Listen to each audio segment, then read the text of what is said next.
চিপাঝাৰ সমষ্টিৰ দেওমৰণৈত বিজেপি প্ৰাৰ্থী ডক্টৰ পৰমানন্দ ৰাজবংশীৰ হৈ নিৰ্বাচনী প্ৰচাৰ সভাত উপস্থিত মুখ্যমন্ত্ৰী ডক্টৰ হিমন্ত বিশ্ব শৰ্মা।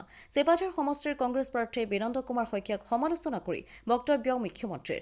অৰুণোদয় আঁচনিৰ মহিলা উদ্যমিতা আঁচনি আৰু মুখ্যমন্ত্ৰীৰ আত্মনিৰ্ভৰ আঁচনিৰ ওপৰতো মন্তব্য। চিপাঝাৰ সমষ্টিত নতুনকৈ এইবাৰ 10,000 মহিলাক অৰুণোদয় দিয়াৰ প্ৰতিশ্ৰুতি।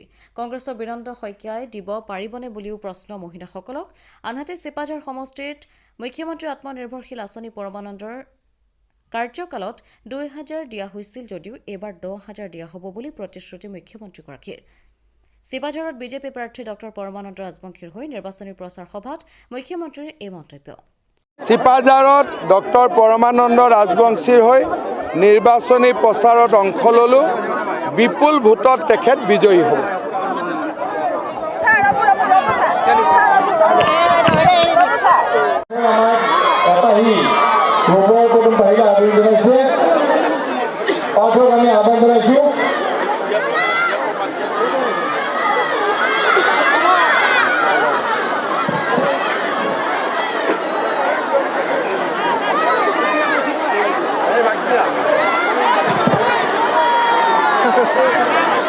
ৰাইজক 1 মিনিট মই এটা 1 মিনিট ৰখিবৰ কাৰণে অনুৰোধ কৰিম। চিপাঝাৰ সমষ্টিৰ আমাৰ দলৰ প্ৰাৰ্থী ডক্টৰ পৰমানন্দ ৰাজবংশী 5 বছৰ MLA আছিল। MLA হ'লে ভুলো হয়, শুদ্ধও হয়। মানুহ মাত্ৰে ভুল, মানুহ মাত্ৰে শুদ্ধ। কিন্তু যিমান কাম হৈছে মই ক'ব পাৰোঁ, বহুত চেষ্টা কৰিছে মানুহজনে। দিনত মই 10টা মেছেজ দিয়ে থাকে চিপাঝাৰৰ কাৰণে।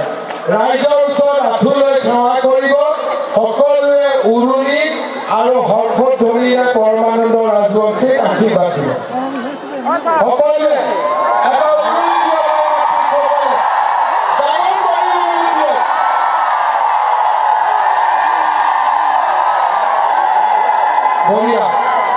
ধুনীয়া উৰুলি দিছে।